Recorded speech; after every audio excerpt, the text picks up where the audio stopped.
Halo,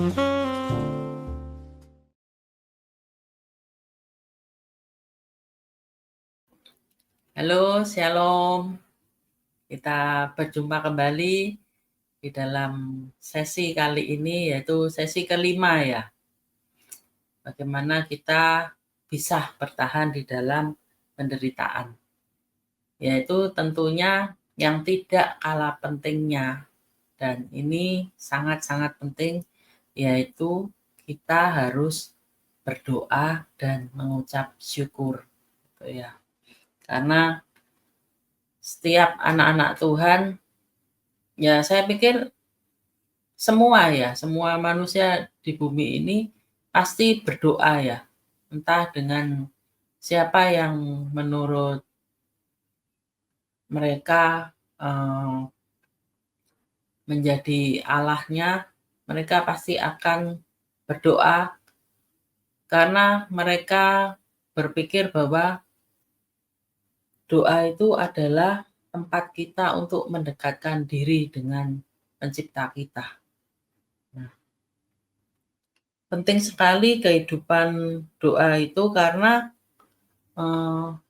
tanpa doa kehidupan kita itu jadi nggak karuan-karuan gitu ya. Semua pekerjaan, semua hal yang kita lakukan itu rasanya itu kayak amburadul gitu loh. Dan semakin lama itu semakin nggak baik kondisinya.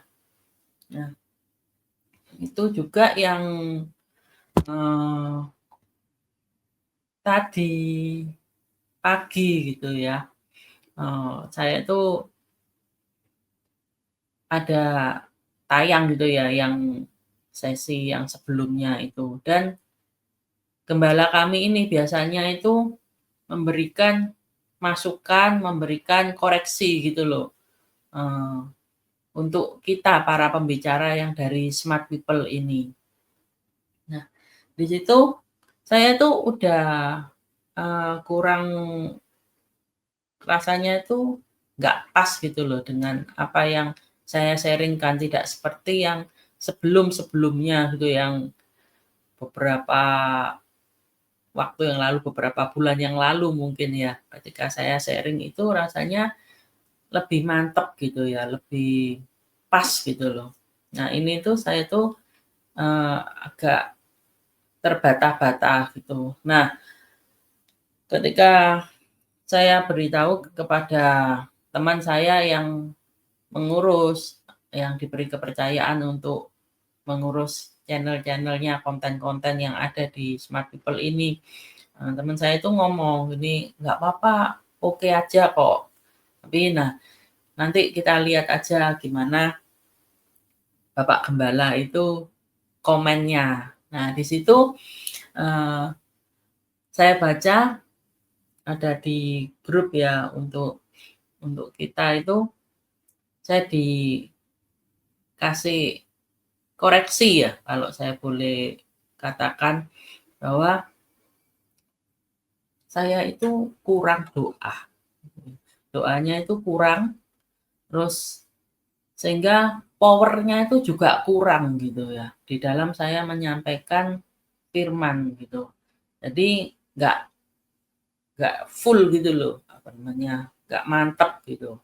Nah, di situ saya bilang, "Oh, ya Pak," apa namanya, terus dikasih tahu juga, kenapa kok saya itu bisa ada di dalam situasi tersebut. Nah, itu karena saya itu terlalu fokus di satu bidang, yaitu pekerjaan saya, sehingga saya lalai di dalam pelayanan. Kepercayaan yang Tuhan beri buat saya gitu ya.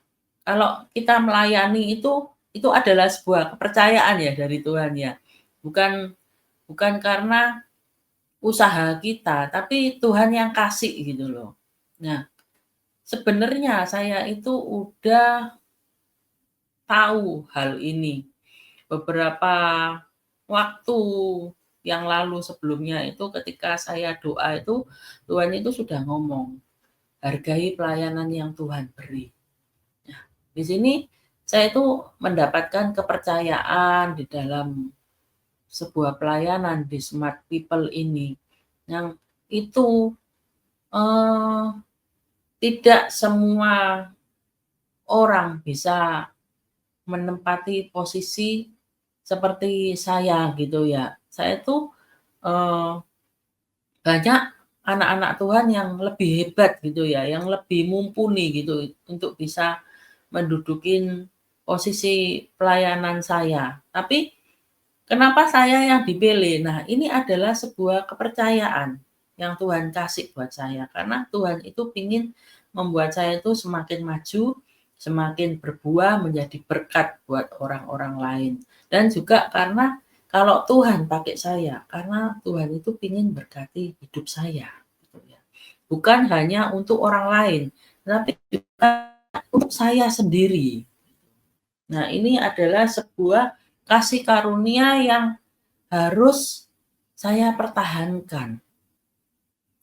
Jadi kadang ketika kita itu banyak mendapatkan kemudahan, kasih karunia dari Tuhan, membuat kita itu tidak menganggap penting gitu loh, hal yang sudah Tuhan kasih. Ya, kemarin saya ada les gitu ya, les Inggris. Nah,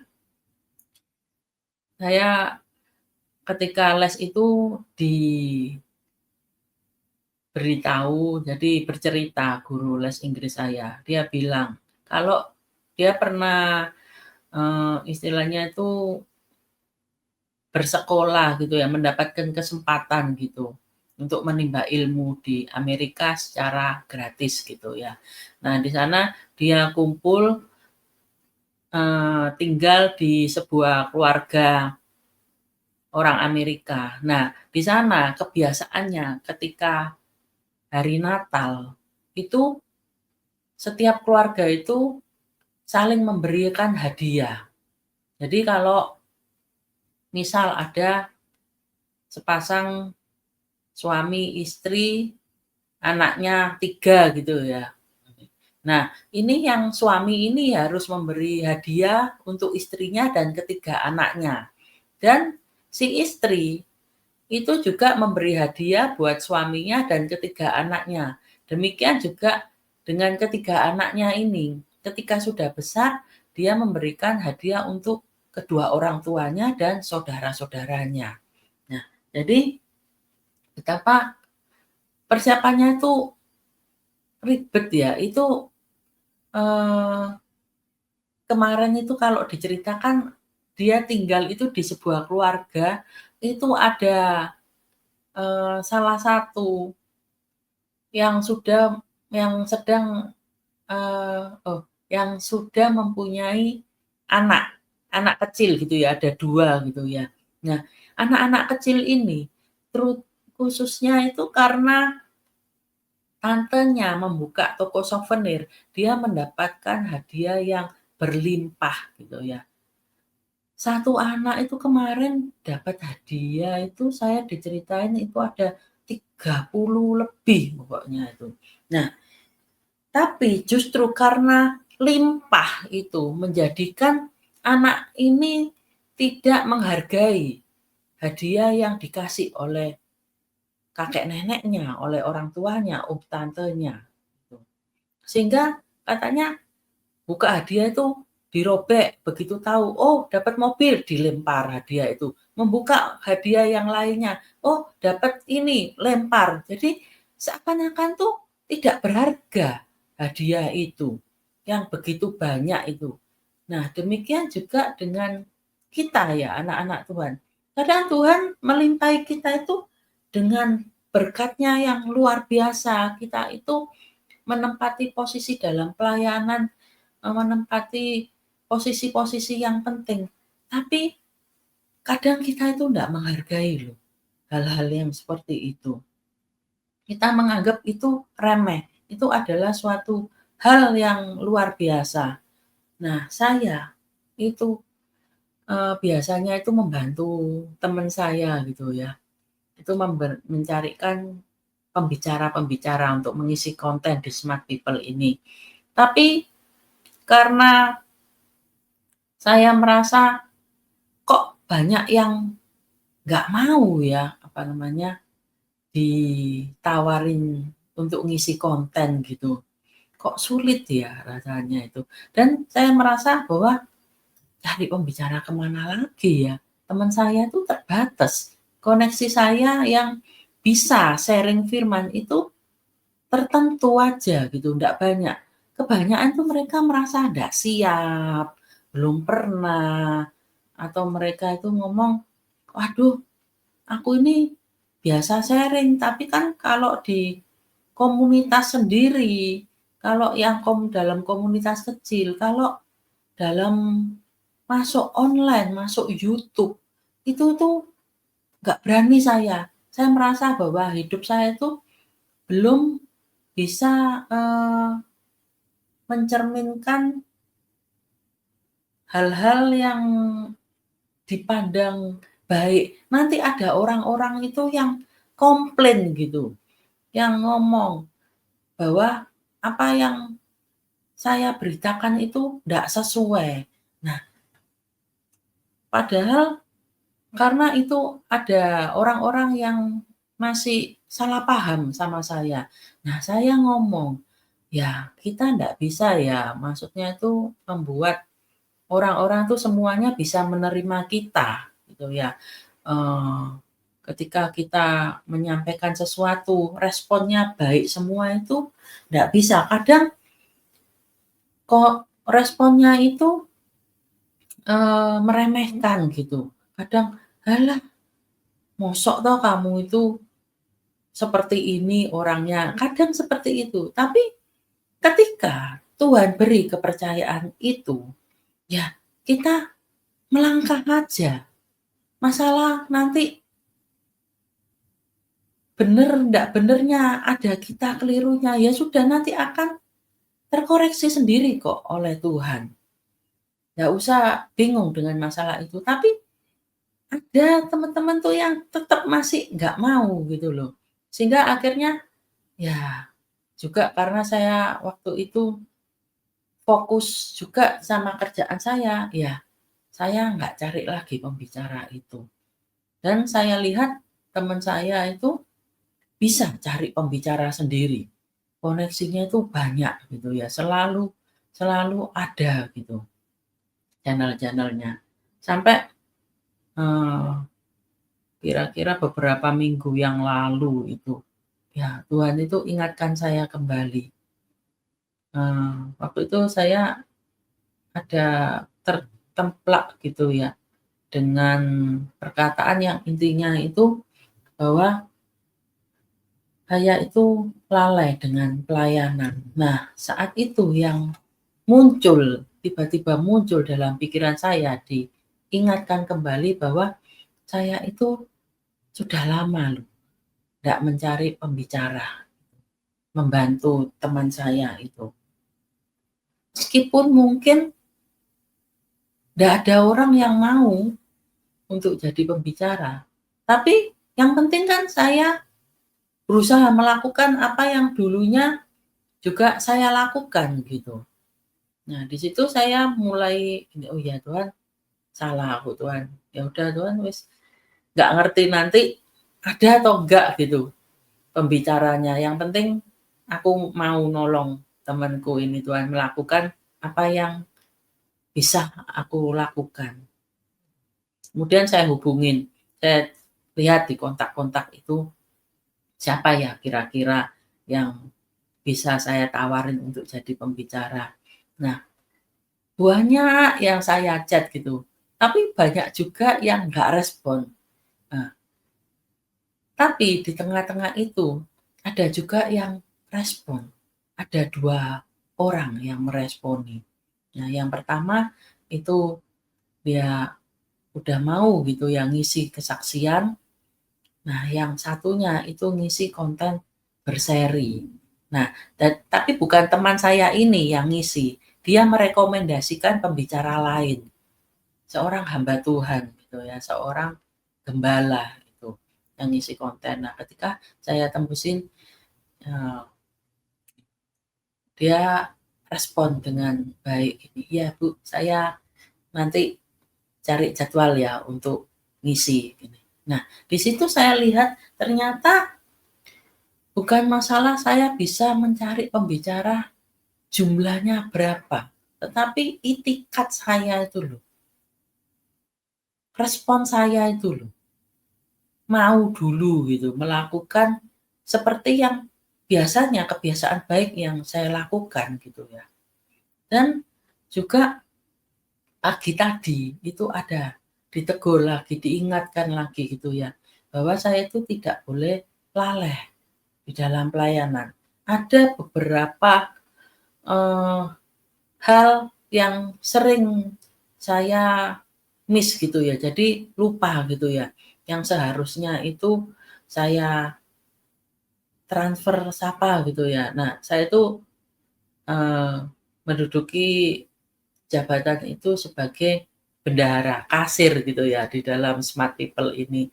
Jadi, ada tanggal-tanggal tertentu di mana saya itu harus transfer-transfer gitu. Nah, di sini itu sebenarnya bukan dengan sengaja saya itu melupakan tanggalnya, tapi nggak tahu pas hari H-nya itu kok ya sama lupa, mak pleng gitu loh. Orang tuh kayak amnesia, padahal sehari sebelumnya itu inget loh kadang tuh. Nih, iya ya besok itu ya waktunya transfer, atau besok itu waktunya nanya, eee, "Pak, jadi nggak ya, apa namanya, transfer ke ini," gitu. Nah, pas hari H-nya, itu tuh bisa lupa sama sekali. Nah, saya mikir gini, kenapa ya? Nah, itu dimulai karena ketidakpedulian saya, itu awalnya itu, terhadap pelayanan yang sudah Tuhan kasih itu. Nah, saya meremehkan gitu, sehingga itu terbawa dalam pola yang membuat saya itu melakukan kesalahan demi kesalahan. Dan tadi saya diberitahukan bahwa ketika saya tidak berusaha berbalik dari kesalahan saya, itu iblis itu akan menguasai, akan semakin menguasai dan membuat saya itu menjadi jahat nantinya. Di mana fokusnya itu hanya terhadap uang, uang yang penting pokoknya, yang lain nggak penting. Nah, meskipun mungkin nanti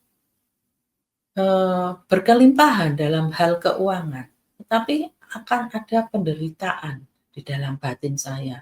Nah, itu yang disampaikan oleh gembala saya tadi. Sehingga saya langsung ngomong, saya doa sama Tuhan. Ya, doa, berusaha doa itu nggak bisa konsentrasi full. Padahal temanya yang harus saya sampaikan, bagaimana caranya bertahan di dalam penderitaan, di dalam menghadapi sebuah masalah itu adalah berdoa dan mengucap syukur. Tapi kok saya sendiri belum gitu loh, belum bisa benar-benar sungguh-sungguh di dalam doa saya. Belum beres hal yang kesalahan yang saya lakukan gitu ya. Belum pulih 100% gitu ya.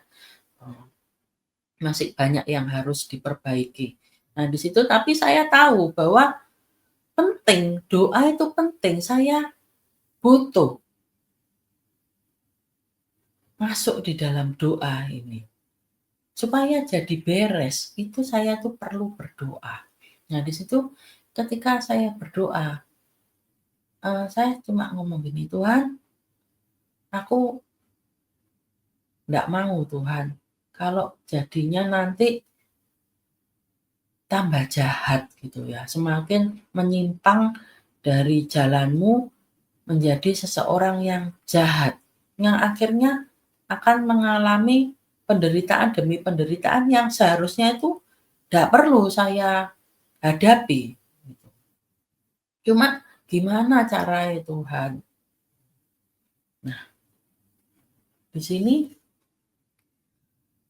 ketika saya berdoa seperti itu, nah Tuhan itu responi.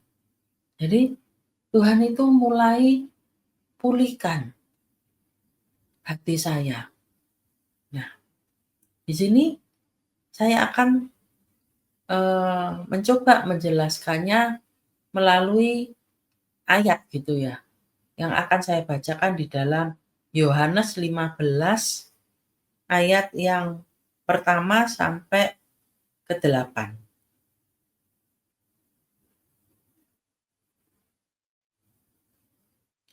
Akulah pokok anggur yang benar dan Bapakulah pengusahanya. Setiap ranting padaku yang tidak berbuah, dipotongnya, dan setiap ranting yang berbuah dibersihkannya, supaya ia lebih banyak berbuah. Kamu memang sudah bersih karena firman yang telah kukatakan kepadamu. Tinggallah di dalam aku dan aku di dalam kamu.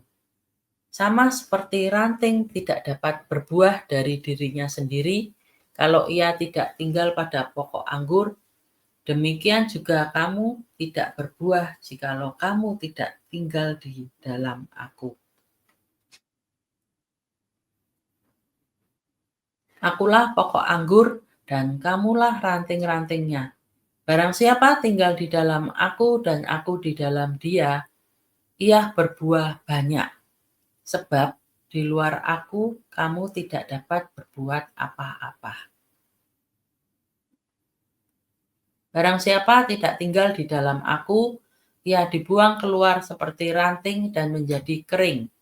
Kemudian dikumpulkan orang dan dicampakkan ke dalam api lalu dibakar. Jikalau kamu tinggal di dalam aku dan firmanku tinggal di dalam kamu, mintalah apa saja yang kamu kehendaki dan kamu akan menerimanya. Dalam hal inilah Bapakku dipermuliakan, yaitu jika kamu berbuah banyak dan dengan demikian kamu adalah murid-muridku. Nah, di situ dikatakan di dalam ayat yang pertama itu, akulah pokok anggur yang benar dan Bapakkulah pengusahanya. Jadi, sumber kebenaran itu hanya ada di dalam Yesus. Itu ya. Yesus itu adalah sumber kebenaran. Yes. Intinya, kalau kita tidak tinggal di dalam Dia, kita itu akan menjadi pribadi yang nggak benar pada akhirnya. Jadi, dikatakan bahwa setiap ranting yang tidak berbuah itu dipotong. Nah, ketika kita di dalam hidup ini, kita nggak mungkin benar terus gitu ya. Ada masa-masa kita itu akan tercebur di dalam sebuah kesalahan ketika kita tidak waspada gitu ya. Ketika kita tidak melekat pada Tuhan. Nah, ketika pikiran kita tidak selaras dengan pikiran Tuhan, itu membuat kita itu bisa jatuh ke dalam dosa. Nah, ketika kita jatuh di dalam dosa, kita tidak mau memberesi hal tersebut. Yang akhirnya itu akan menjadi penghambat bagi pertumbuhan kita.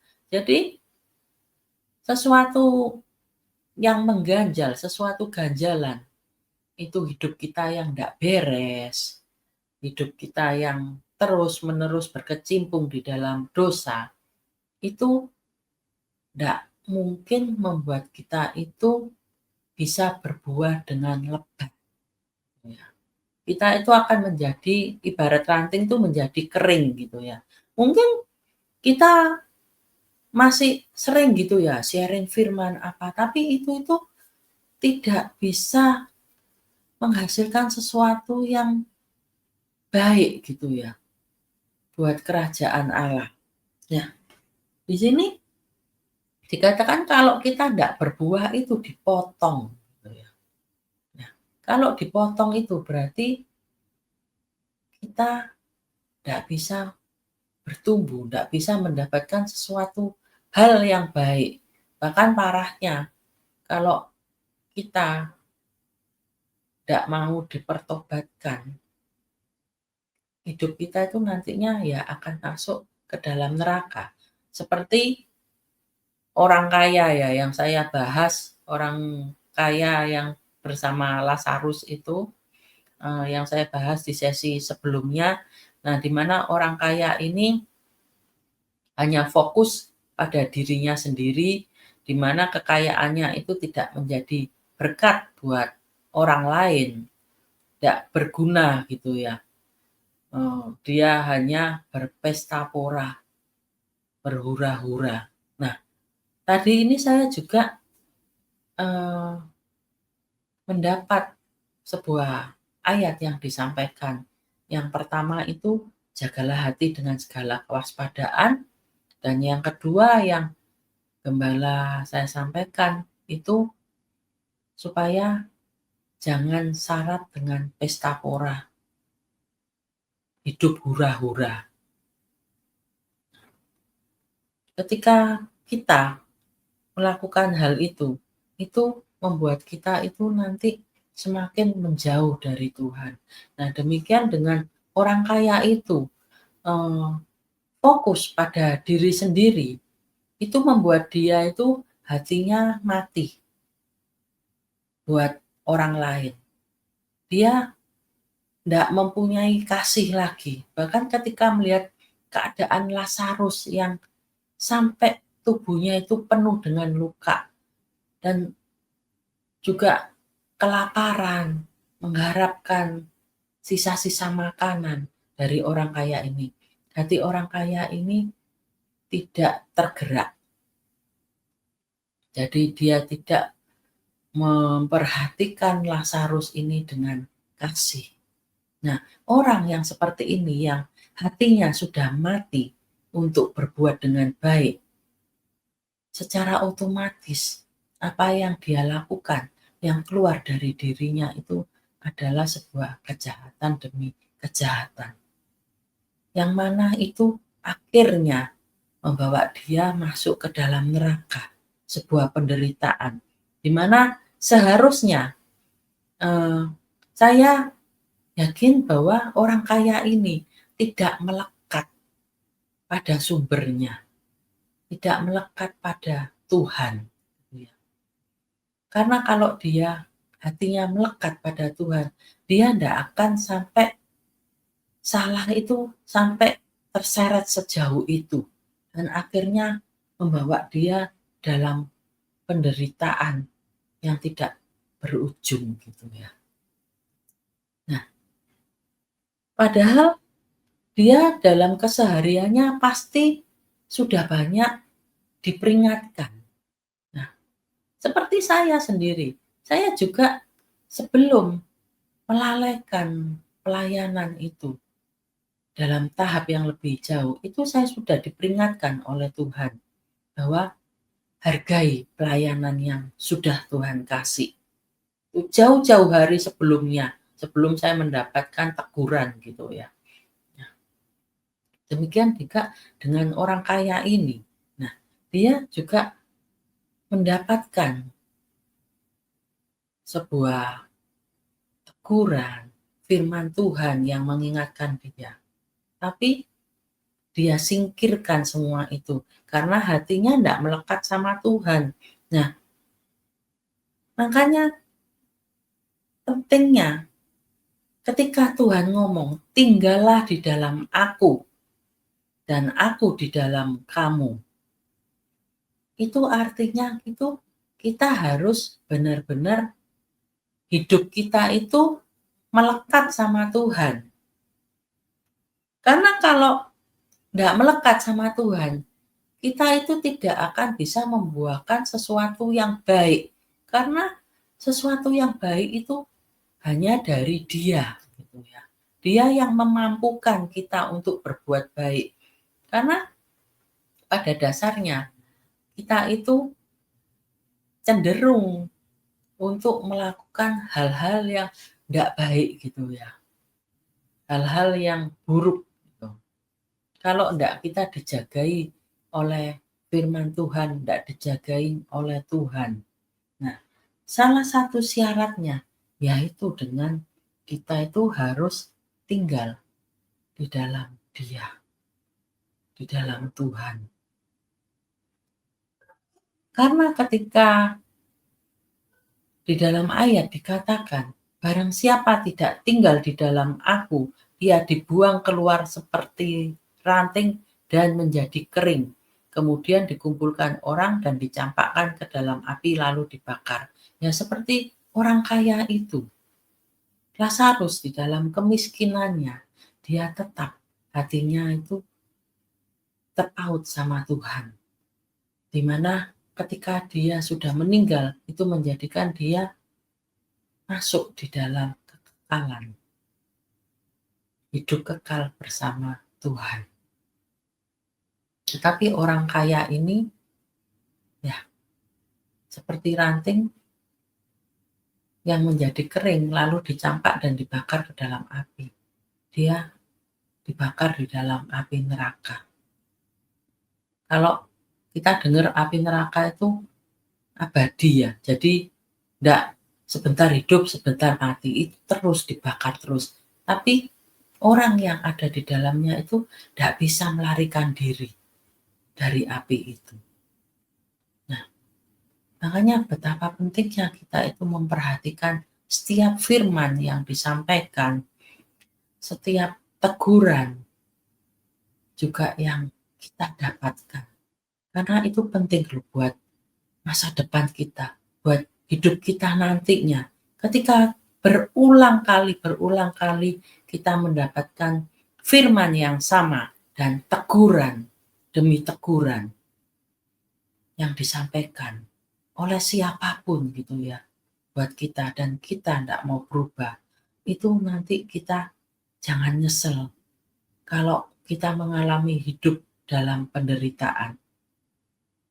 Kalau nanti kita udah hidup menderita, terus kita bertobat gimana?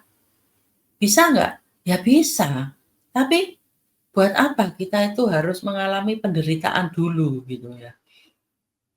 Kan buang-buang waktu, buang tenaga gitu ya. Jadi di sini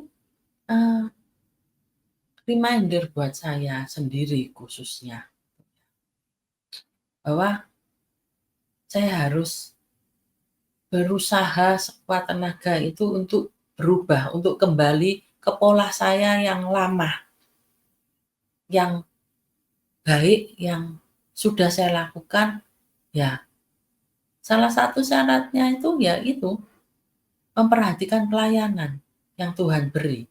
Jadi bukan berarti saya itu tidak boleh fokus di dalam pekerjaan saya.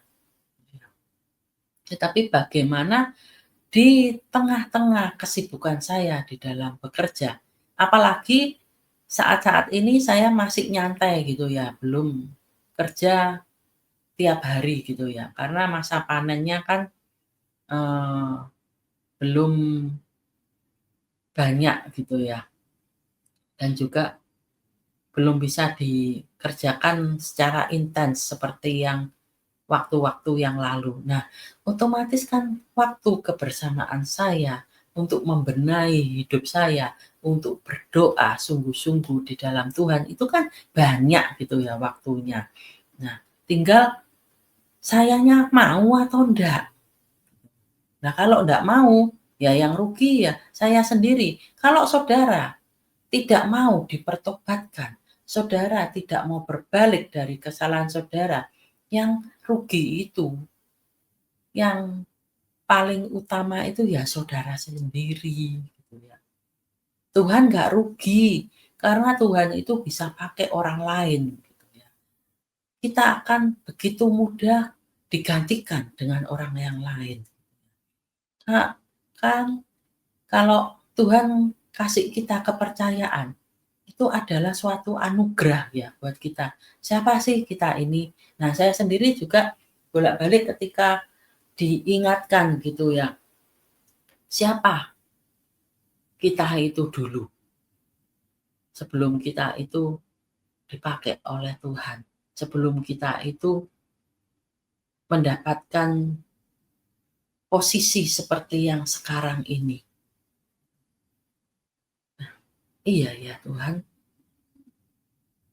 aku dulu itu nggak sungguh-sungguh ngikut Engkau loh Tuhan, padahal nggak suka dengerin firman Tuhan ketika ada di dalam gereja. Tapi kok mau-maunya ya Tuhan itu nolong aku gitu ya, ngasih kepercayaan, mempertemukan dengan jodoh yang terbaik ya. Meskipun ada saat-saat di saya juga melakukan kesalahan, menyia-nyiakan gitu ya. Tapi Tuhan itu begitu banyak memberikan saya anugerah. Saya juga sukaannya itu jalan-jalan ke luar negeri gitu ya. Nah, begitu banyak kali gitu ya, Tuhan memberikan kesempatan saya untuk jalan-jalan ke luar negeri. Terutama di saat saya mendampingi suami saya berobat gitu ya, ke luar negeri itu nggak terhitung gitu sampai saya tuh bosen ke luar negeri. Loh, orang kalau ke luar negeri itu seneng ya, saya tuh ya seneng ya ke luar negeri itu. Nah, saking seringnya itu saya itu ke luar negeri, sampai saya itu bosen di luar negeri itu, pingin pulang Indonesia, pingin diam tinggal di rumah gitu. Jadi sesuatu yang berlebihan itu akan membuat kita itu, boring gitu ya, akan membuat kita itu, eee, akhirnya tidak menghargai apa yang Tuhan kasih gitu ya. Nah, ketika saat-saat ini gini, Tuhan ingin pergi luar negeri tapi kok anu ya, kalau dipaksain sih bisa, tapi belum timing-nya, belum saatnya, nggak, eee, nggak bijak kalau saya itu pergi saat yang sekarang. Nah, saya ingat lagi betapa di waktu-waktu sebelumnya Tuhan itu sudah kasih sangat-sangat puas gitu ya untuk pergi ke luar negeri itu. Nah, di sini, eee, siapa sih saya ini kok sampai begitu luar biasanya Tuhan mengasihi saya itu. Nah, sebagai balasannya apa yang bisa saya beri ke Tuhan? Yaitu dengan saya melayani dengan sungguh-sungguh. Siapapun saudara, mungkin di waktu-waktu yang lalu saudara itu rusak gitu ya, eee, mempunyai kelakuan yang nggak baik gitu ya, yang, istilahnya itu bejat gitu ya. Tetapi bisa diangkat loh oleh Tuhan, bisa, eee, melayani, dipandang oleh orang-orang bisa terberkati dengan pelayanan saudara, apapun pelayanan saudara, mungkin menjadi WL, gimana ketika saudara menyanyikan sebuah pujian, lagu penyembahan, orang itu bisa menangis karena mengingat kasih Tuhan, ya, atau apapun, menjadi seorang pengkhotbah mungkin, atau menjadi seorang full time mungkin. Loh, seorang full time itu adalah sebuah kepercayaan khusus loh yang Tuhan beri. Karena, eee, nggak mudah untuk menjadi seorang full time. Seorang full time itu harus seseorang yang bisa memberikan dampak yang baik ya buat orang-orang sekitarnya. Itu ada tugas khusus yang Tuhan titipkan ketika seseorang itu memasuki dunia full time gitu ya. Saya pun tidak berani mengambil posisi itu, belum cukup kompeten saya. Nah, ketika seseorang sudah membaktikan hidupnya menjadi seorang full time, itu padahal sebenarnya itu, nggak memenuhi syarat loh kalau kalau kita lihat secara manusia mungkin ya, tetapi menurut Tuhan itu layak. Nah, itu seorang full time itu harus dapat menghargai pelayanan yang sudah Tuhan beri. Justru apalagi seseorang hamba Tuhan yang sudah banyak menerima berkat dari Tuhan gitu ya. Sesuatu yang tidak bisa didapatkan dengan hasil usaha sendiri. Itu harus sungguh-sungguh dapat berbuah dengan lebat gitu ya. Jika dulunya sudah berbuah, nah Tuhan itu akan bersihkan lebih lagi. Nah, ketika melakukan sebuah kesalahan atau masih ada karakter-karakter yang buruk gitu ya, itu akan Tuhan pangkas supaya bisa semakin berbuah. Nah, mau enggak ketika kita itu dipangkas oleh Tuhan supaya kita itu bisa berbuah lebat? Ketika kita mau, Tuhan akan berikan kekuatan. Kekuatan itu hanya bisa kita dapatkan ketika kita melekat pada Tuhan, ketika kita masuk dalam doa. Kita mau sungguh-sungguh di dalam Tuhan, karena di dalam Tuhan itu gimana kita bisa mendapatkan tuntunan demi tuntunan kalau kita tidak berdoa gitu ya.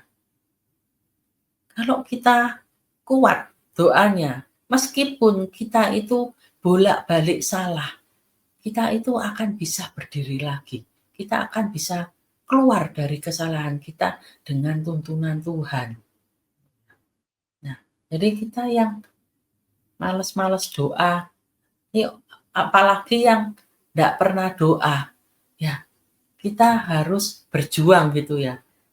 Seperti saya sendiri juga, gimana cara Tuhan tolong ngono aku kok Tuhan, supaya aku itu suka untuk berdoa, suka mendengar tuntunan-tuntunanmu di dalam setiap doa-doa yang aku panjatkan. Ya. Tapi untuk menuju ke arah itu, doa yang konsisten dengan Tuhan itu tidak mudah untuk dilakukan oleh anak-anak Tuhan. Karena Tuhan kita itu kita tidak bisa lihat wujudnya gitu ya. Bukan seperti kalau saya bertemu dengan anak saya misalnya, itu ada wujudnya gitu. Tuhan itu tidak bisa kita lihat, tapi yang hanya bisa kita rasakan gitu ya.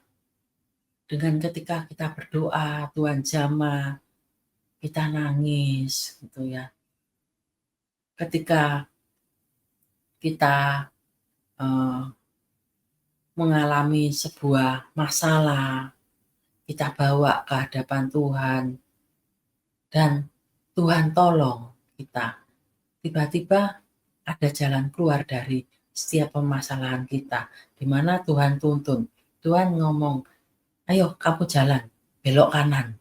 Nah, kita nurut. Akhirnya ya kita keluar dari kesalahan kita. Nah, Tuhan itu hanya bisa kita rasakan, di mana itu membuat kita itu kadang itu tidak suka dengan situasi tersebut gitu ya. Membuat kita itu lebih senang itu kalau kita itu berdoa dengan yang kita itu bisa lihat, pribadi yang bisa kita lihat. Tapi jika kita tidak mau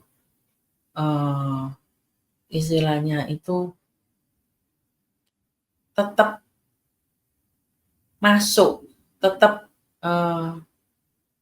berusaha membina hubungan dengan Tuhan melalui doa, itu kita itu lama-lama itu akan semakin menjauh dari Tuhan. Melekat sama Tuhan itu enggak harus kalau kita sering pelayanan gitu ya, sering melakukan pekerjaan Tuhan, melakukan hal-hal yang baik. Bukan seperti itu, bukan cuma seperti itu. Tapi melekat dengan Tuhan itu ya kita mau membangun hubungan intim dengan Tuhan. Nah, salah satu hal yang membuat kita itu juga tidak bisa berdoa, fokus dalam doa, karena ada ketidakpuasan yang timbul di dalam hati kita. Karena tidak puas dengan keadaan kita, dengan masalah yang kita hadapi mungkin, dengan sesuatu yang Tuhan sudah kasih. Nah, seseorang yang tidak bisa mengucap syukur itu akan menghambat hubungannya dengan Tuhan, akan menghambat keinginannya untuk berdoa, membuat dia itu menjadi malas gitu ya untuk berdoa itu. Karena ya itu tadi, kita tidak mau mengucap syukur, padahal apa yang dikatakan oleh firman Tuhan di dalam 1 Tesalonika 5 ayat ke-18. 1. Mengucap syukurlah dalam segala hal, sebab itulah yang dikehendaki Allah di dalam Kristus Yesus bagi kamu. Tuhan sendiri yang memberitahukan bahwa supaya kita itu selalu mengucap syukur. Tuhan menghendaki kita untuk mengucap syukur di dalam segala hal. Jadi apapun keadaan kita, entah kita dalam keadaan senang, mungkin kalau kita dalam situasi kondisi yang senang gitu ya, dalam keadaan semuanya berjalan dengan lancar, mudah untuk kita mengucap syukur. Makasih ya Tuhan ya, Tuhan sudah ngasihin aku berkat, aku tuh dapat pekerjaan yang menghasilkan uang yang limpah Tuhan. Makasih ya Tuhan, aku dikasih keluarga yang harmonis. Makasih ya Tuhan, anakku ini menjadi anak yang baik.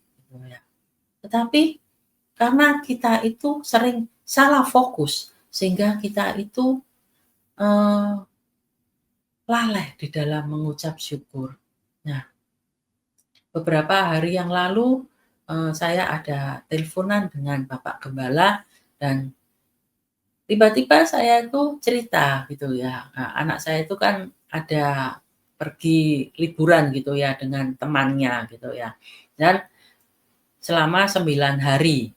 Nah, otomatis dia itu bawa koper besar 1 dan koper cabin 1 gitu. Nah, saya ini ya sebagai seorang mama ya kepingin itu kan gimana supaya anaknya itu enggak kesusahan gitu ya di dalam membawa koper-koper ini. Nah, saya itu sudah nyiapin gini, saya kasih uang gitu. Ini ya, apa namanya, uang buat porter.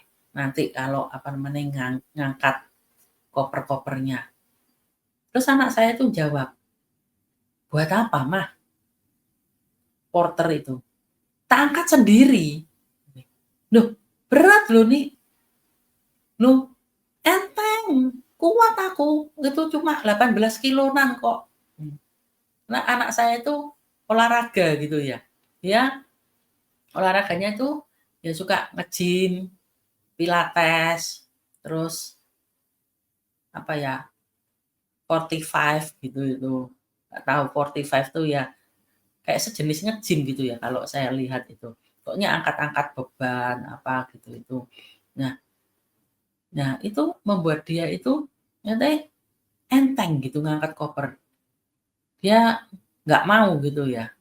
Nah saya tuh mikirnya itu, lah wong dienakno kok nggak mau, kok senengane ini soro-soro, susah-susah bawa koper ngangkat-ngangkat sendiri.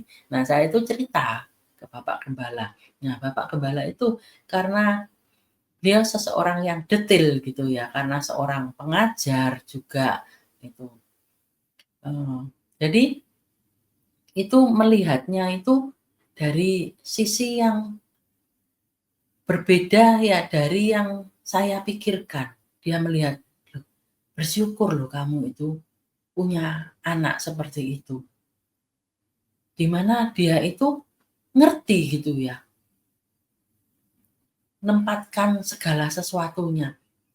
Dia ndak asal, eee, mempergunakan fasilitas yang diberikan oleh kamu sebagai orang tuanya.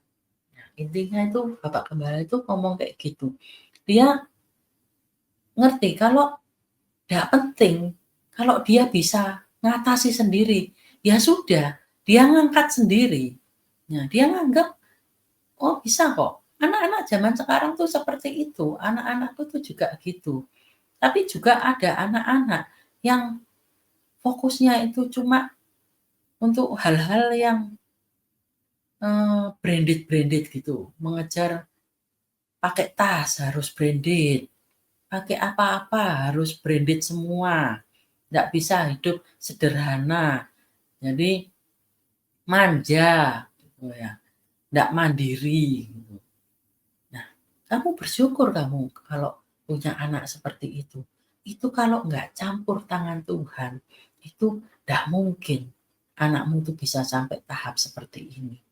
Nah, di situ saya baru sadar, oh bener ya, saya itu ternyata apa yang saat ini, eee, kondisi anak saya itu sampai seperti ini, itu adalah sesuatu hal yang patut saya syukuri gitu ya. Itu cara kerja Tuhan loh. Padahal dulu anak saya itu, ya karena dimanja ya oleh papanya gitu ya. Dia menjadikan dia itu ya kurang mandiri. Apa-apa kalau ada di restoran gitu ya waktu dia masih, eee, kecil gitu ya sebelum dia sekolah di luar, itu dia itu saya mintain tolong, "Nik, mintain Mbaknya garpu nih," seumpamanya gitu. Itu dia itu nggak berani gitu loh. Dia itu nggak nggak mau, nggak pede gitu ya. Dia juga ngerasa bahwa, "Enggak ah, eee, apa namanya, itu bukan sesuatu yang dia mau," gitu ya.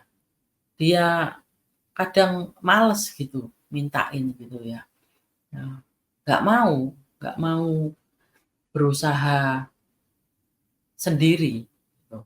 Nah, tapi keadaannya sekarang, betapa Tuhan itu udah ubahkan, ya melalui sebuah proses gitu ya. Anak saya, eee,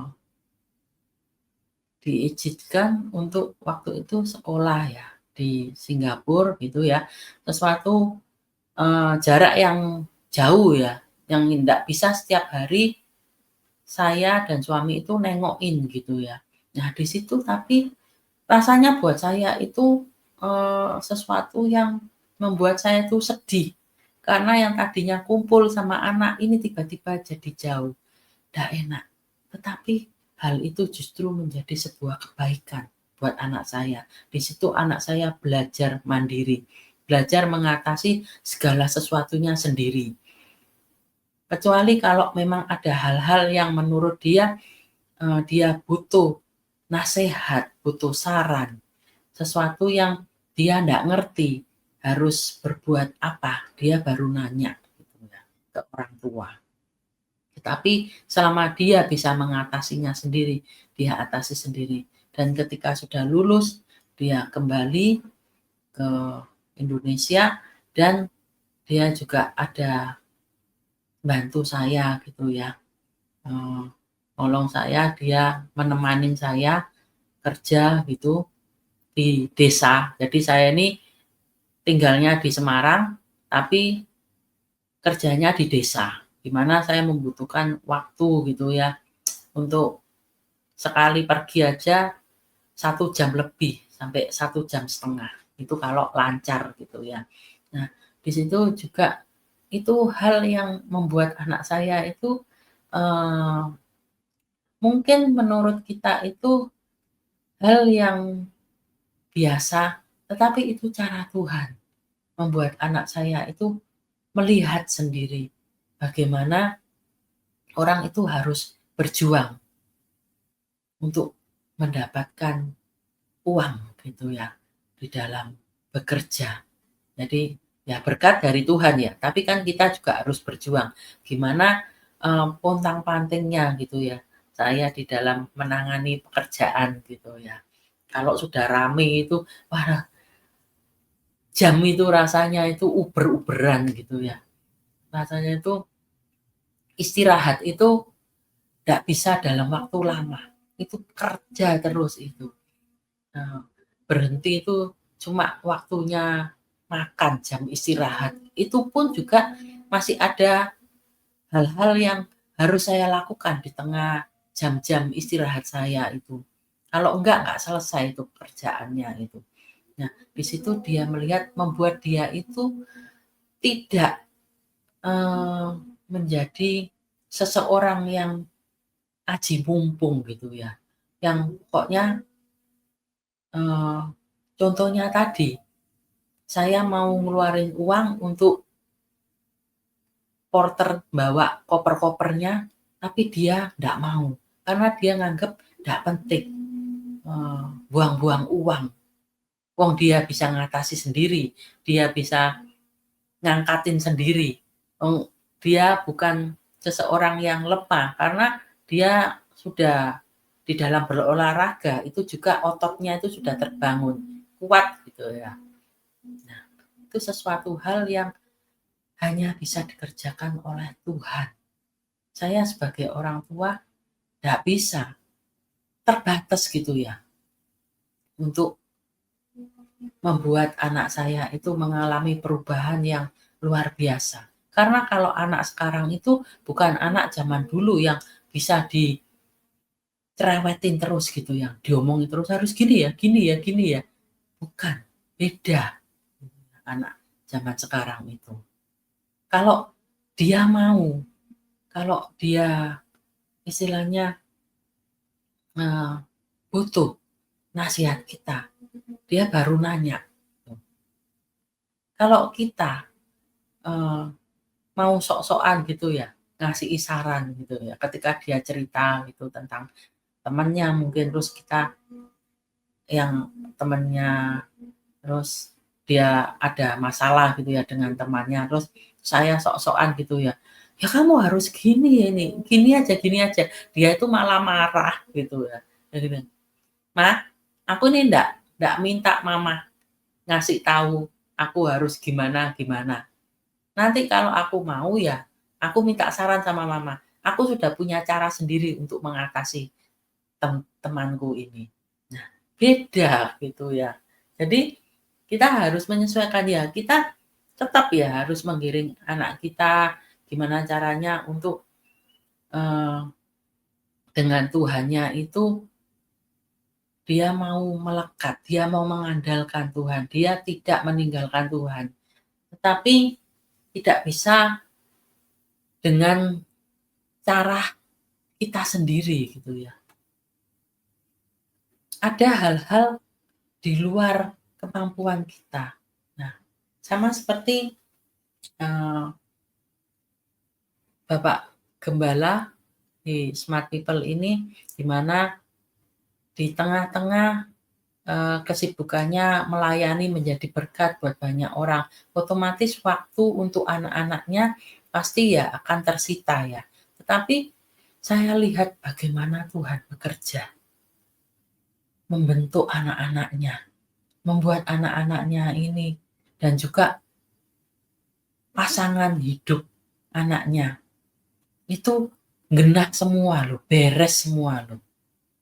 Jadi bukan menjadi anak-anak yang nakal karena, eee, kurang waktu dengan orang tua gitu ya, enggak. itu hanya Tuhan sendiri yang bisa kerja. Makanya itu dikatakan bahwa berdoa dan mengucap syukur itu adalah sesuatu hal yang penting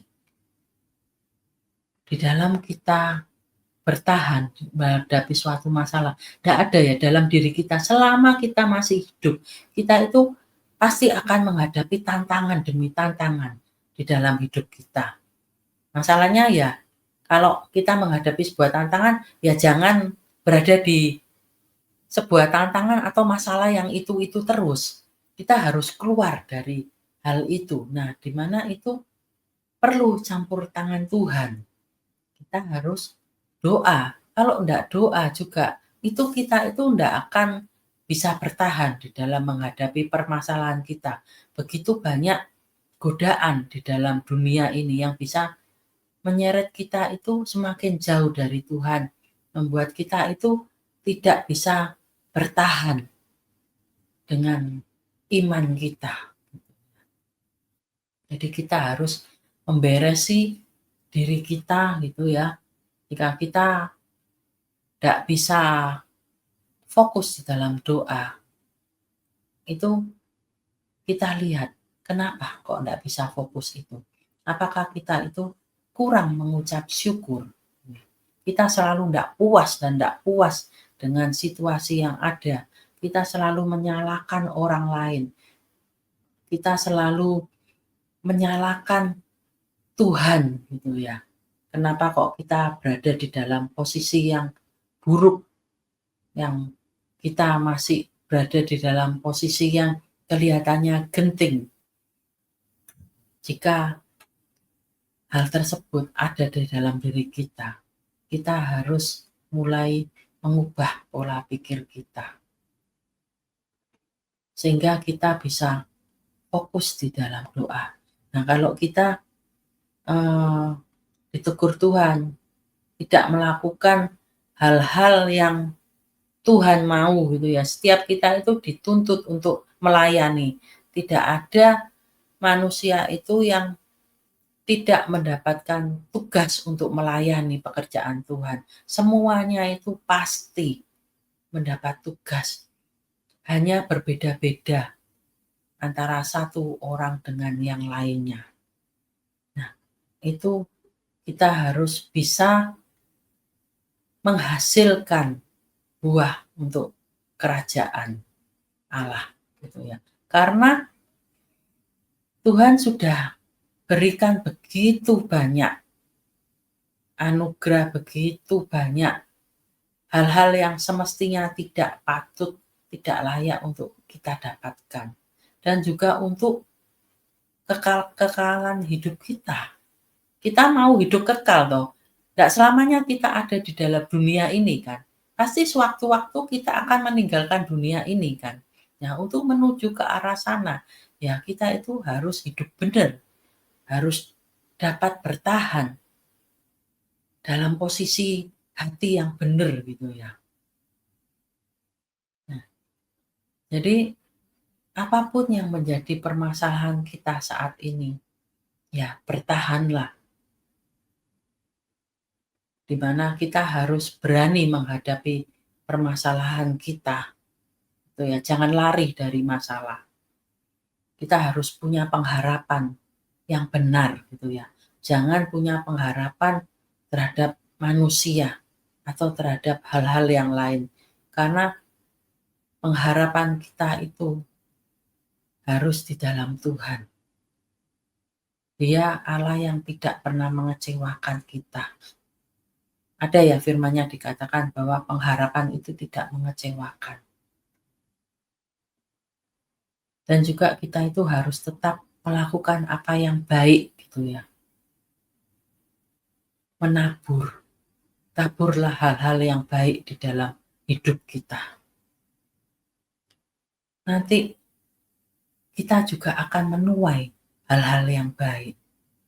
Permasalahan yang kita hadapi tidak boleh menjadi penghalang untuk kita tetap berbuat baik, untuk kita tetap berbuat kasih terhadap sesama kita. Juga terhadap Tuhan. gitu ya. Masalah kita seberat apapun, nggak boleh melunturkan kasih kita terhadap Tuhan. Nah, kita harus bisa mempercayai Tuhan, bahwa Tuhan itu di dalam setiap permasalahan yang Tuhan izinkan terjadi, itu pasti ada maksud Tuhan di dalamnya. Itu baik buat diri kita, proses itu. Coba Bapak Ibu Saudara pikirkan di masa-masa yang lalu di mana kita itu bisa menjadi istilahnya lebih bijak, lebih sabar. Itu semuanya itu kan hasil dari proses yang Tuhan izinkan terjadi di dalam hidup kita. Bagaimana mungkin menghadapi suami yang nggak mau tahu, anak-anak yang nakal, yang nggak mau nurut, di mana kita belajar untuk bersabar, bahwa kita harus belajar untuk menjadi bijak, di mana ketika kita menjadi bijaksana, kita akan melihat suami kita, anak kita, itu mengalami perubahan yang luar biasa, menjadi baik, atau di dalam hal apapun. Gitu. Nah, semuanya itu bisa kita capai ketika kita itu melekat sama Tuhan, bersandar sama Tuhan melalui doa-doa kita. Kita mengucapkan aja permohonan kita di dalam Tuhan. Tuhan, aku saat ini sedang menghadapi masalah seperti ini loh Tuhan. Aku sedang krisis ekonomi loh Tuhan. Aku sedang krisis kasih loh Tuhan. Atau aku sedang krisis apa. Kita datang sama Tuhan, kita ngomong apapun dengan Tuhan. Tuhan, ketika kita sudah semakin jauh sama Tuhan, kita banyak melakukan hal-hal yang tidak baik. Tuhan, aku ini kok tambah jahat ya Tuhan. Aku ini kok semakin melenceng dari jalur-Mu ya Tuhan. Aku tidak mau Tuhan semakin terseret di dalam kesalahan demi kesalahan yang aku tahu ujungnya itu pasti menuju pada kehancuran. Aku tidak mau itu Tuhan. Nah, kita ngomong sama Tuhan, kita utarakan di dalam doa.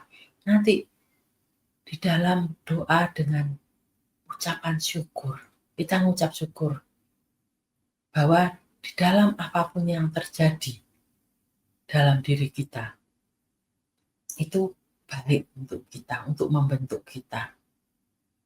Kita ngikut aja apa maunya Tuhan. Nah, di situ kita akan melihat, itu akan membuat kita itu bisa bertahan gitu ya. Nggak melakukan hal-hal yang nyeleneh, nggak ngikut ngarus dunia. Nah, sampai akhirnya kita akan melihat kemenangan demi kemenangan yang bisa kita capai bersama dengan Tuhan. Sampai di sini apa yang sudah saya sampaikan, ya teman-teman bisa menarik apa yang Tuhan ingin sampaikan buat Bapak, Ibu, Saudara saat ini. Terima kasih, selamat berjuang, Tuhan Yesus memberkati kita semua.